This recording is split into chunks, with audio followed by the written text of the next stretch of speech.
ప్రియమైన సహోదరి సహోదరులారా, దేవుని ప్రియబిడ్డలారా, మీ అందరికీ దేవుని పరిశుద్ధ నామమున శుభాకాంక్షలు పలుకుతూ ఈనాటి 19వ సామాన్య ఆదివారపు వాక్య పరిచర్యకు మేము ప్రేమతో ఆహ్వానిస్తూ ఉన్నాను.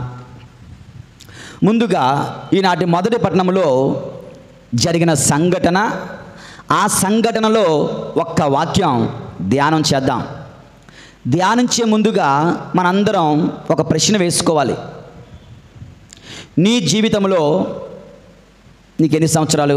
ఒక 60, 50, 40, 30, 20 సంవత్సరాల జీవితం జీవించావు కదా. మరి నీ జీవితంలో ఎప్పుడైనా నీకు ఇక చాలురా దేవుడా ఈ జీవితం, ఇక నేను ఈ బ్రతుకు బతకలేను, నేను మరణిస్తే బాగున్నేమో, నాకు మరణం దాపురిస్తే బాగున్నేమో, ఈ కష్టాలు నేను భరించలేను, ఈ బాధలు నేను భరించలేను, ఈ రోగాలు నేను తట్టుకోలేను, ఈ గొడవలతో నేను జీవించలేను, నా జీవితాన్ని అంతం చేసుకుంటే బాగున్ను, నా జీవితానికి ఒక ఫుల్ స్టాప్ పడితే బాగున్ను అన్నటువంటి ఆలోచనలు, ఇమోషన్స్ ఎప్పుడైనా మీకు వచ్చాయా? అటువంటి మాటలు మీరు ఎప్పుడైనా పలికారా? Have you ever had the feelings of suicidal tendencies? జీవితాన్ని అంతం చేసుకోవాలి, ఈ కష్టాలు వద్దురా దేవుడా అన్నటువంటి ఫీలింగ్ మీకు ఎప్పుడైనా వచ్చిందా అంటే, దేవుని యందు ప్రియులారా, 99% అవుననే అంటారు కదా. కాదని లేదని అనలేం, ఒక చిన్న పిల్లలు తప్పించి.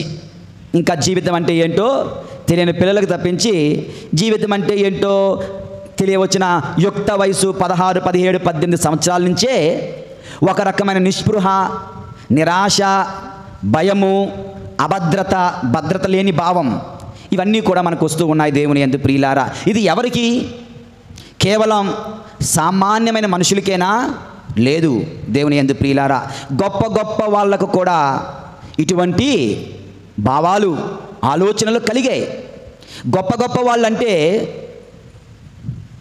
చాలా గొప్పవాళ్ళు. యోనా ప్రవక్త ఎంత గొప్పవాడు! దేవుడే స్వయముగా వచ్చి నువ్వు నినేవాకి వెళ్ళు అన్నాడు. అవునా? అతను ఏమంటాడు? ఇక నేను చచ్చిపోతాను అంటాడు. ఆ యొక్క ఒక చిన్న పాదు నెత్తి మీదకి వెళ్ళి నీడనిచ్చింది.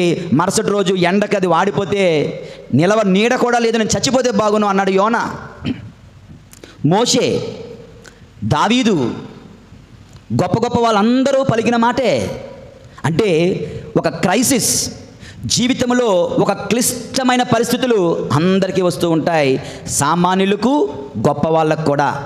సామాన్యులకు, గొప్ప ధనికులకు, పేదవాళ్లకు క్లిష్టమైన పరిస్థితులు వస్తుంటాయి. గొప్ప వాళ్ళకి, సామాన్యులకు కూడా క్లిష్ట పరిస్థితులు వస్తుంటాయి. ఆడ మగ, చిన్న పెద్ద తేడాయే లేదు. ఈ రోజున ఒక గొప్ప ప్రవక్తను మనం చూస్తున్నాం, ఏలియా ప్రవక్త. ఎంత గొప్ప ప్రవక్త అంటే ఒక్కడే 500 మంది బాలు పూజారులను సవాలు విసిరాడు, ఛాలెంజ్ చేశాడు. వాళ్ళందరినీ గొప్ప విశ్వాసంతో ఓడించాడు. గొప్ప విశ్వాసంతో ఆజ్ఞ ఇవ్వగా 3.5 సంవత్సరాలు వర్షం ఆగిపోయిందండి. ఎంత గొప్ప ప్రవక్త! తాను చెప్పినంత వరకు మళ్ళీ వర్షం పడలేదు. 3.5 సంవత్సరాలు కరువు దాపురించింది ఒక్క మాటచే. ఆయన చనిపోయినటువంటి బిడ్డను లేవనెత్తాడు. ఆయన, దేవుని యందు ప్రియులారా, ఆకాశమును ఆదేశించగా అగ్ని వచ్చి బలిపీఠమును దహించింది. ఆకాశం నుంచి నిప్పును కురిపించినటువంటి గొప్ప ప్రవక్త.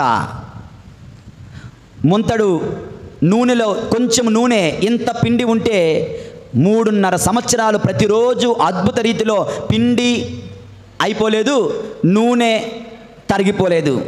3.5 సంవత్సరాలు రోజు ఆ యొక్క పిడతలో, ఆ యొక్క పాత్రలో నూనె పుడతా ఉంది, పిండి పుడతా ఉంది, రొట్టెకు. అంటే ఎన్నెన్ని గొప్ప గొప్ప కార్యాలు చేశాడండి. ఇటువంటి వ్యక్తి రాణి జెజబెల్ అనే రాణి, ఇసబెల్ అనే రాణి భయపించగా, వార్నింగ్ ఇవ్వగా భయపడిపోయి అడవిలోకి పారిపోయి అంటున్నాడు. దేవుని యందు ప్రియులారా, చూడండి ఈ యొక్క 3వ వచనం, 4వ వచనం. ఆ అడవిలో ఆ రేగు చెట్టు క్రింద కూర్చుండి ప్రాణములు విడవగోరెను. ఎవరు? ఏలీయా ప్రవక్త.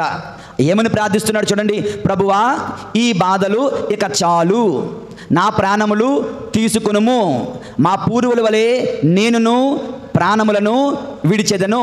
మరొక బైబిల్లో అంటుంది, నా పూర్వుల కన్నా నేను గొప్పవాడిని కాదు కదా, వాళ్ళలాగే నేను కూడా మరణిస్తాను, మరణిస్తే బాగున్ను, మరణం దాపురిస్తే బాగున్ను, ఈ కష్టాలు చాలు, వాళ్ళ వీడు నన్ను భయపించడం ఏంటి అంటూ నిరాశలో మునిగిపోయాడు. దేవుని యందు ప్రియమైన సహోదరి సహోదరులు, ఇతను ఎంత గొప్ప ప్రవక్త. చావు మరణం ఇతని దగ్గరికి రాలేదు. మరణించకుండానే జీవించి ఉండగా అగ్ని రథములు లేదంటే గుర్రాలతో ఉన్నటువంటి రథముతో ఆయన పరలోకానికి కొనుపబడ్డాడు. ఇంత గొప్ప ప్రవక్త జీవితంలో కూడా క్లిష్టమైన పరిస్థితులు, ఘోరమైనటువంటి పరిస్థితులు, ఆందోళన, భయాలకు కరువు లేదు దేవుని యందు ప్రియులారా. అప్పుడు ఆయన ప్రార్థించగా ఏం జరిగిందండి? ఆయన అప్పుడు ప్రార్థించగా ఇదిగో దేవుడు తన దూతను పంపి రొట్టెను అందిస్తున్నాడు, బలాన్ని ఇస్తున్నాడు.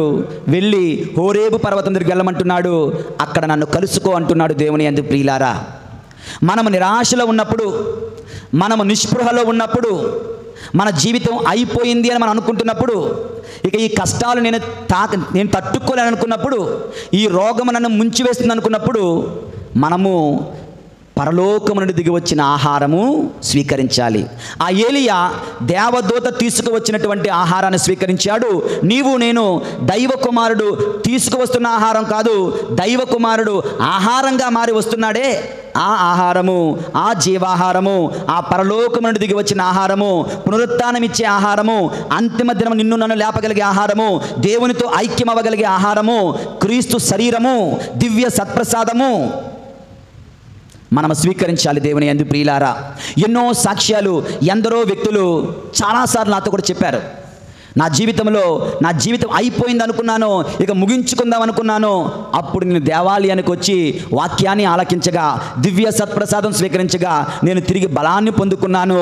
చచ్చిపోవాలి, నా జీవితాన్ని ముగించుకోవాలి అన్న ఆలోచనలు పక్కన పెట్టానండి. అంటే చాలామంది నా ఈ 10 సంవత్సరాల గురుత్వ జీవిత అనుభవంలో పంచుకోవడం నేను విన్నాను. దేవుని యందు ప్రియులారా, ఈనాటి మొదటి పట్టణం ద్వారా ప్రభు మనకు తెలియచేస్తున్న మొట్టమొదటి దైవ సందేశం ఏమిటంటే, మనందరి జీవితాలలో క్రైసిస్, క్లిష్ట పరిస్థితులు, ఇబ్బందికరమైన పరిస్థితులు, అది రోగాల వలన కావచ్చు, కొందరికి ఆర్థికపరమైనవి కావచ్చు, మరికొందరికి కుటుంబంలో సమస్యలు, విభేదాలు, వైరాలు, కలహాల వల్ల కావచ్చు కొందరికి. ఇలా ఒక్కొక్కరికి ఒక్కొక్క విధంగా క్లిష్ట పరిస్థితులు వస్తూ ఉంటాయి. ప్రవక్తకు సైతం రాజు దగ్గర నుంచి, రాణి దగ్గర నుంచి హెచ్చరికలు వచ్చాయి, ప్రాణాపాయం వచ్చింది. ఆయన అనుకున్నాడు ఇంకా చాలు అనుకుంటున్నాడు. మన జీవితాల్లో కూడా నీవు ఎప్పుడైనా అలా నిరాశలో ఉండిపోతే, నిస్పృహలో ఉండిపోతే, ఇదిగో దేవదూత భోజనాన్ని స్వీకరించాడు కదా, మనము కూడా దైవ కుమారుడు ఇస్తున్న భోజనాన్ని స్వీకరిద్దాం. దివ్య సత్ప్రసాదం, క్రీస్తు శరీరం స్వీకరించగా ఆయన బలాన్ని పొందుకున్నాడు, మనము కూడా బలాన్ని పొందుకుంటాం. ఆయన ప్రయాణం ముందుకు సాగించాడు, మన జీవిత ప్రయాణం ముందుకు సాగుతుంది.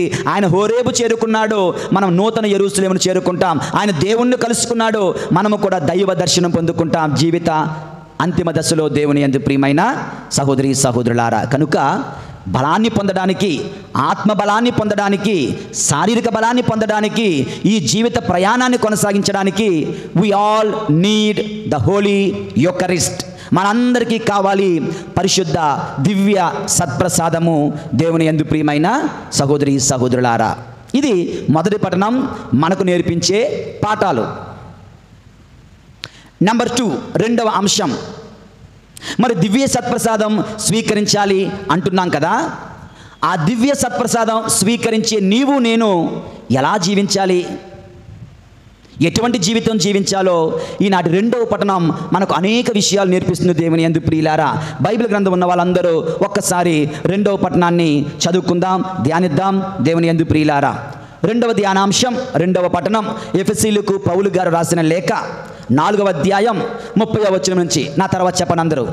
దేవుని పవిత్రాత్మను విచారమున ముంచరాదు. అదవుతుందా? ఇదే ఒకసారి అందరూ గట్టిగా, దేవుని పవిత్రాత్మను విచారమున ముంచరాదు. ఏంటండి? What does that mean? దేవుని ఆత్మను విచారమున ముంచరాదు అంట. దీని అర్థం ఏంటబ్బా? దీన్ని ఎలా అర్థం చేసుకోవడం? సింపుల్.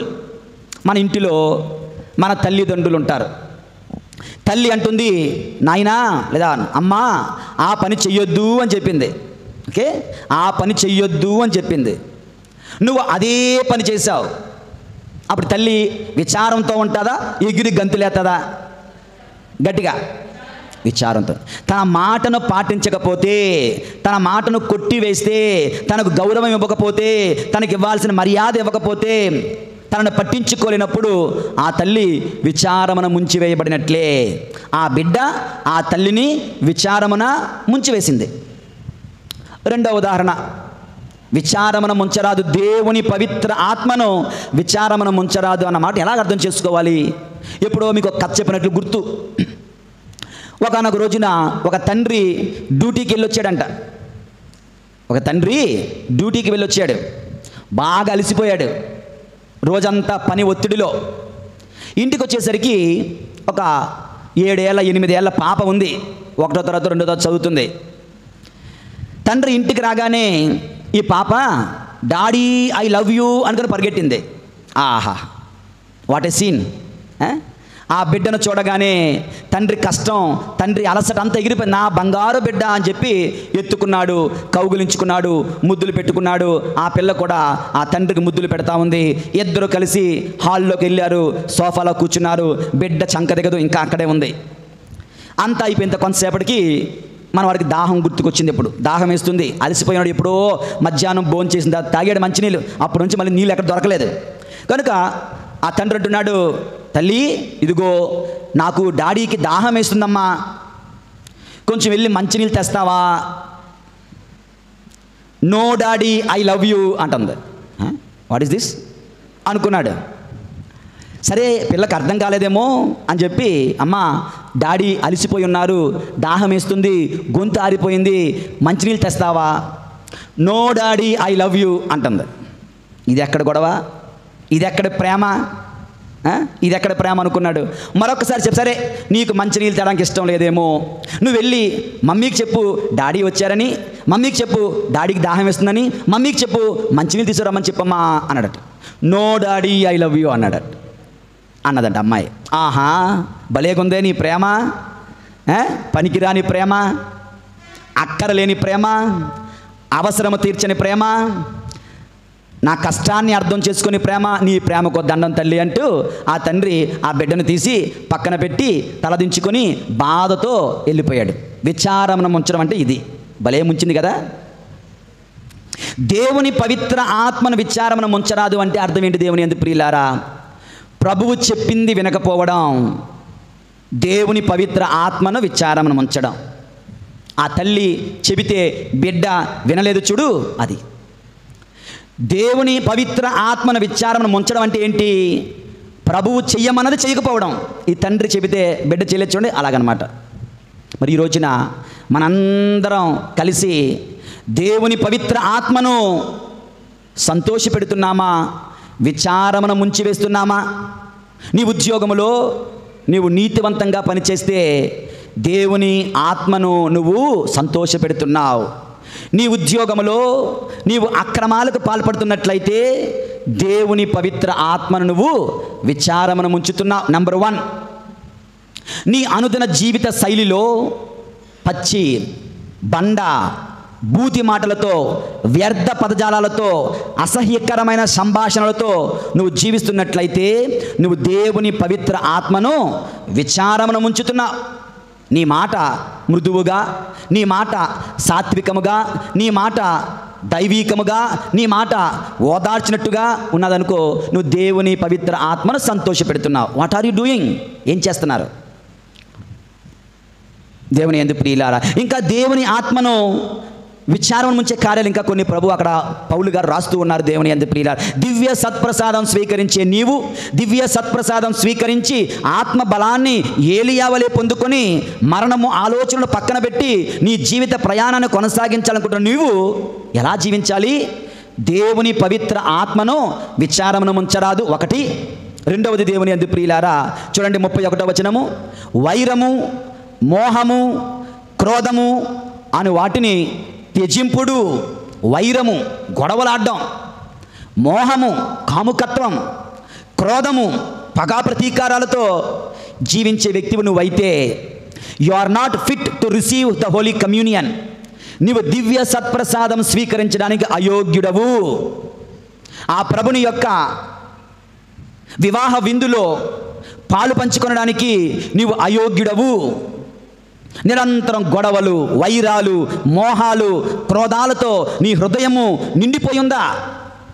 ఎప్పుడు గొడవలే, వాళ్ళ మీద గొడవ, వీళ్ళ మీద గొడవ, ఆ మాటలు ఈ మాటలు. దేవుని యందు ప్రియమైన సహోదరి సహోదరులారా, మనకి గొడవలంటే చాలా ఇష్టం తెలుసా? మన బ్లడ్లో ఉన్న అందరికీ, నాకు నీకు అందరికీ కూడా ఒక కథ చెప్పనా? సమస్య నిజంగా జరిగిందంటారు, కథేం కాదు, నిజంగా జరిగిందంట. ఒకనొక ఊరికి నాలాంటి దైవ సేవకులు ఒక ఊరుని ఎంచుకున్నారంట. అంటే మేము గురువులు అవ్వక మునుపు బ్రదర్లుగా, డీకెన్లుగా పని చేయాలి 13 సంవత్సరాలు. అందులో దేవుని యందు ప్రియులారా, ప్రతి సంవత్సరం మాకు డ్యూటీ వేస్తారు. ఇగో మీ నలుగురు ఆ ఊరు వెళ్ళండి, మీ నలుగురు ఆ ఊరు వెళ్ళండి అని చెప్పి ఆ ఊరు వెళ్తాం. అలా ఒక 4 బ్రదర్లు ఒక ఊరు వెళ్ళారు. ఏ ఊరు అనుకుందాం? ఏ ఊరు అంటే ఎవరు ఊరుకుంటారు? రాజమండ్రి అనేసుకుందాం. రాజమండ్రి. వెళ్ళి ఆ ఊరు వెళ్ళి ఇంటింటికి వెళ్ళి, అమ్మా ప్రార్థన చేస్తున్నాం, వాక్యాన్ని బోధిస్తాం, మరి అందరూ సాయంత్రం 6 గంటలకు గుడికి వస్తారా అని అడిగారట. వస్తామండి, ఎందుకు రావండి అన్నారు. వస్తాం, ఎవడు రాలేదు. ఒకరోజు అయిపోయింది. రెండో రోజు మరలా ఇంటింటికి వెళ్ళి ప్రార్థనకు వస్తారా అని అడిగారట. వస్తామండి అన్నారు. సీరియల్ టైం కదా, అస్సలు రారు, ఎవడు రాలేదు. మూడో రోజు, 4వ రోజు అయిపోయింది. ఇలాగ అయిపోయింది. ఈ 4 తలబట్టుకుని, ఏంట్రా ఎవరో ప్రార్థనకు రావట్లేదు, ఎవరో వాక్యాన్ని వినడానికి రావటం లేదు, ఎవరికి ఆధ్యాత్మిక స్పృహ లేదు, ఏం చేద్దాం అనుకున్నారు. అప్పుడు అందులో ఒక తెలివైనోడు ఉన్నాడు. సరే రేపు చూద్దాం వాళ్ళ సంగతి అనుకున్నాడు. రేపు మరుసటి రోజున ఈ 4 కూడా వెళ్ళి ఆ గుడిలో పెద్ద సౌండ్ సిస్టమ్ ఉంది కదా, ఆ బయటన 4 బాకాలు పెట్టాడు. ఆ ఊరి మధ్యలో గుడి చుట్టూ ఇల్లులు ఉన్నాయి. గుడి చుట్టూ ఇల్లులే. ఆ బాకాలు పెట్టి ఈ 4 కూడా కర్రలు పట్టుకొని, మైకులు పట్టుకొని, అరుస్తూ, కరుస్తూ, కొట్టుకుంటూ, తిట్టుకుంటూ, రే నిన్ను చంపేస్తాను, నువ్వు అది, నువ్వు ఇది, నువ్వు అలా, నువ్వు ఇలా అరవడం మొదలుపెట్టారు. కొట్టుకోవడం మొదలుపెట్టారట. ఈ బాకాలు ఇవన్నీ వినేశారు అందరూ.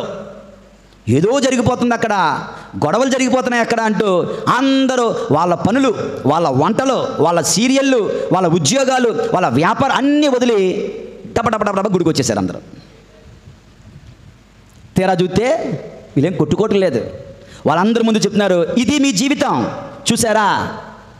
వారం రోజులు ప్రార్థనకి రండి అని పిలిచాం, వచ్చారా? వాక్యాన్ని ధ్యానిద్దామని పిలిచాం, వచ్చారా? లోకం కోసం ప్రార్థిద్దామన్నాను, వచ్చారా? నీ కుటుంబం కోసం ప్రార్థిద్దామన్నారు, వచ్చారా? అస్సలు రాలేదు.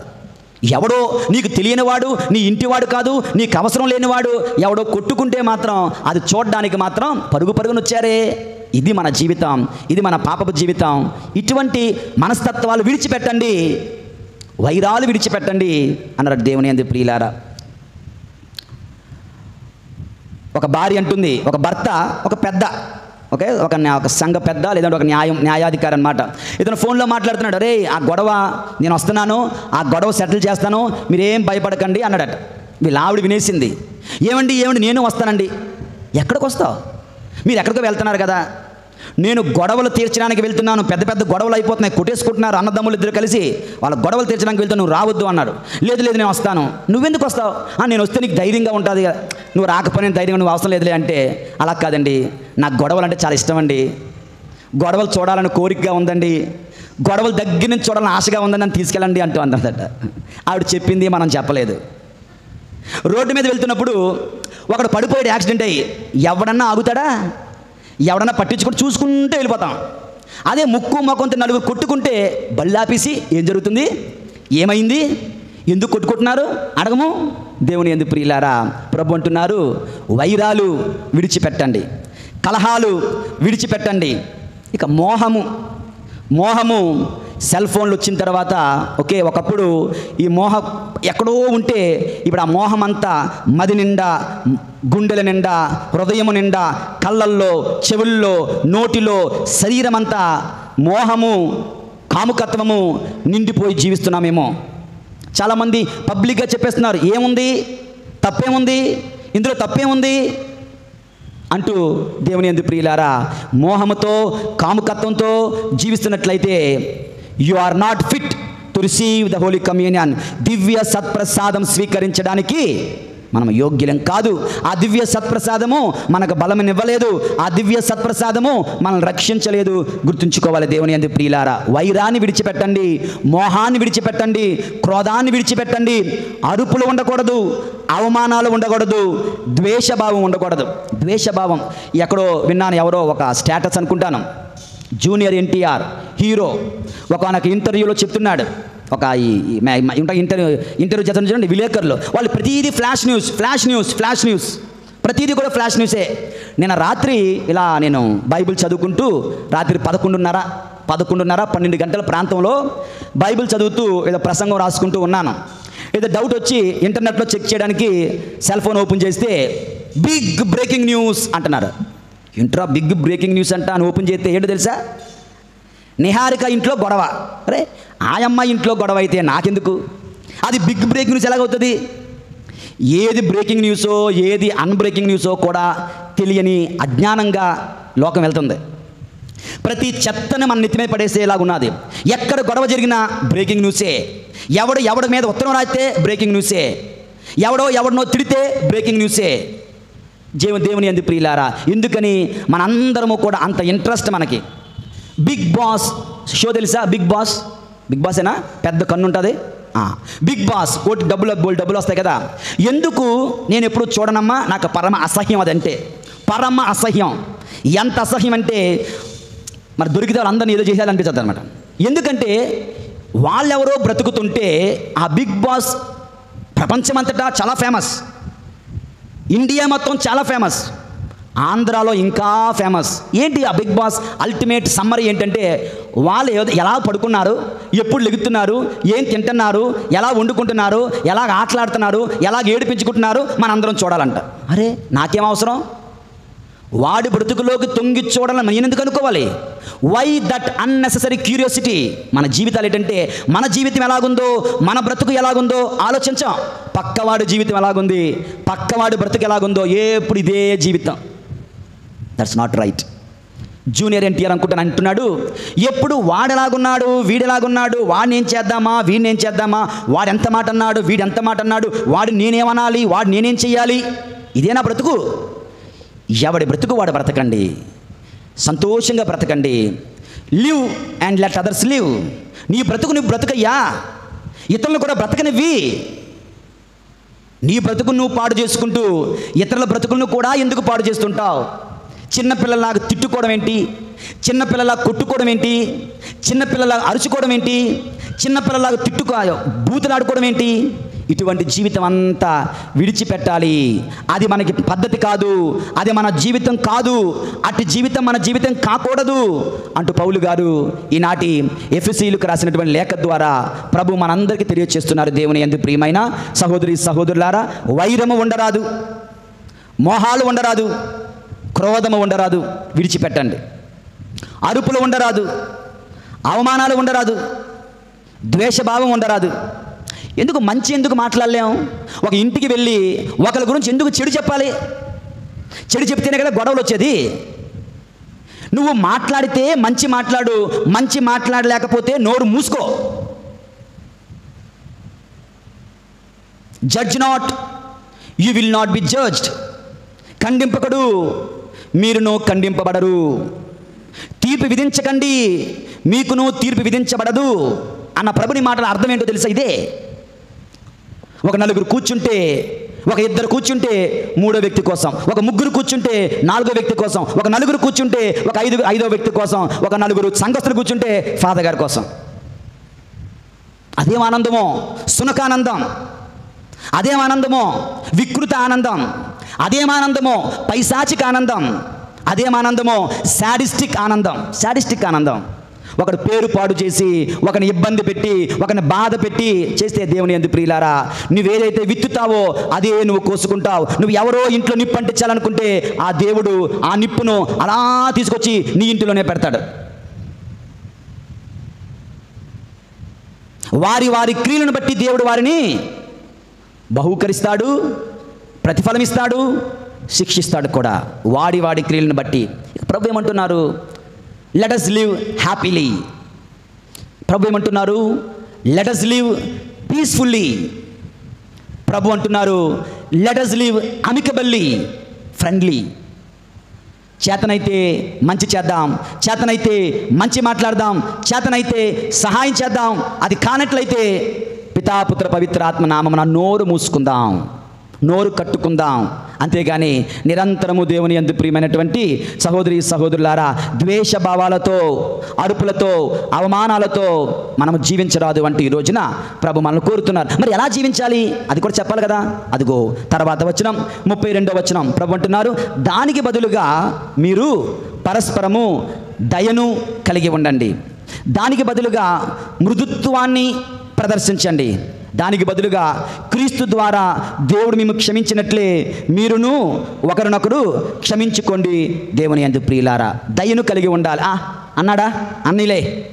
మృదుత్వం కలిగి ఉండాలి, మృదువుగా మాట్లాడడం, ఓకే, క్షమించడం, క్షమించే మనసు మనకు ఉండాలి దేవుని యందు ప్రియులారా. అది ఎక్కడో మీకు చెప్పినట్లు గుర్తు. ఒకానొక ఊరిలో ఒక తండ్రి చనిపోయే స్థితిలో ఉన్నాడంట. అంటే హార్ట్ అటాక్ వచ్చింది, హార్ట్ బాగా పాడైపోయింది, ఇక బ్రతకడానికి లేదు కనుక ఐసీయూలో ఉన్నాడు. ఓకే, అతని దగ్గర 3 కొడుకులు ఉన్నారు, 3 కోడళ్ళు ఉన్నారు, భార్య ఉంది, అందరూ ఉన్నారు. ఫాదర్ గారికి కబురు పంపించారు, మా నాన్నగారు చనిపోతున్నారు, వచ్చి కొంచెం ప్రార్థన చేసి వెళ్ళండి బాబు అని. ఫాదర్ గారు వచ్చారు. తెలుసు ఫాదర్ గారికి వాళ్ళ ఫ్యామిలీ సిచ్యువేషన్ మొత్తం తెలుసు. ఆయనకి వాళ్ళ తమ్ముడికి అస్సలు పడదు. అలా వాళ్ళ ఇల్లు ఇక్కడ, వాళ్ళ తమ్ముడి ఇల్లు ఎదురుగా ఉంటుంది. ఇద్దరి మధ్యన గడ్డి వస్తే బగ్గుమంటుంది, ఇద్దరి మధ్యన గడ్డి లేదంటే బగ్గుమంటుంది. అంత కోపం, అంత పగ, అంత ప్రతీకారాలతో వాళ్ళిద్దరూ బతుకుతున్నారని ఊరు మొత్తానికి తెలుసు, విచారణ గురుకు కూడా తెలుసు. ఈ విషయాన్ని తెలిసినటువంటి ఫాదర్ గారు ఇక ఆఖరి క్షణంలో ఉన్నాడు. ఇక ఒక గడియలో, గంటలోనో, ఒక రోజులోనో చచ్చిపోతాడని తెలిసింది.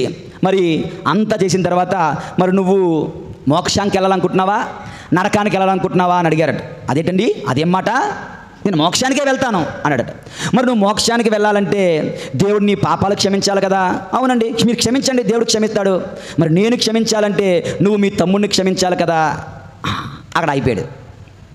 తమ్ముడిని క్షమించాలా, వాడిని క్షమించాలా? అవును, క్షమించాలి. క్షమించకపోతే నువ్వు క్షమించబడవు, క్షమించకపోతే నీకు మోక్షం ఉండదు. ఏం చేయాలా? ఒక గుండె నొప్పితో ఉన్నాడు.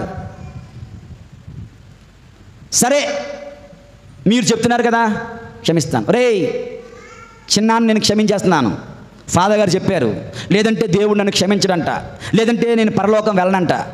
కానీ రే గుర్తుంచుకోండి, మీ 3 మీరు మాత్రం క్షమించద్దు రోయ్, మీరు మాత్రం పగ తీర్చుకోవాలి రోయ్. అదేం క్షమాపణ? దేవుని యందు ప్రియమైన సహోదరి సహోదరులారా, అటువంటి క్షమాపణ కాదు, కానీ హృదయపూర్వకంగా నీ యొక్క భార్యను, నీ యొక్క భర్తను క్షమించు, నీ తల్లిదండ్రులను క్షమించు, నీ బిడ్డలను క్షమించు. నువ్వు తప్పు, నువ్వు తప్పు, నువ్వు తప్పు, నువ్వు తప్పు అనుకున్నంతకాలం తప్పు పెరుగుతూనే ఉంటుంది, కుప్ప పెరుగుతూనే ఉంటుంది, కొండ పెరుగుతూనే ఉంటుంది. సరే నేను తప్పు చేశాను, ఇట్స్ ఓకే, నన్ను క్షమించు, నేను క్షమిస్తాను అని చూడండి, అదంతా మటుమాయమైపోతుంది. కనుక దేవుని యందు ప్రియులారా, ఈ రోజున ప్రభు మనతో మాట్లాడుతున్నటువంటి విషయం, మొట్టమొదటిగా ఎంత గొప్పవారికైనా క్రైసిస్, జీవితంలో క్లిష్ట పరిస్థితులు ఎదురవుతాయి, జీవితం అంతమొందించుకో అనిపిస్తుంది.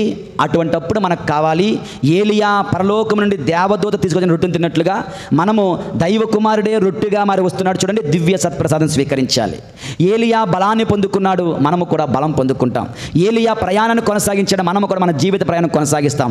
ఏలియా దేవుని దర్శనం పొందుకున్నాడు, మనము కూడా దేవుని దర్శనం పొందుకుంటాం. ఇటువంటి పరలోక జీవాహారము, ఇటువంటి క్రీస్తు పవిత్ర శరీరమును స్వీకరిస్తాం. నువ్వు నేను ఎలా జీవించాలి?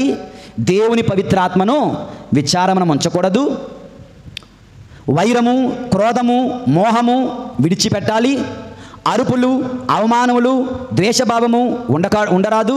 దానికి బదులుగా దయ, మృదుత్వం, క్షమాపణ కలిగి జీవించాలి.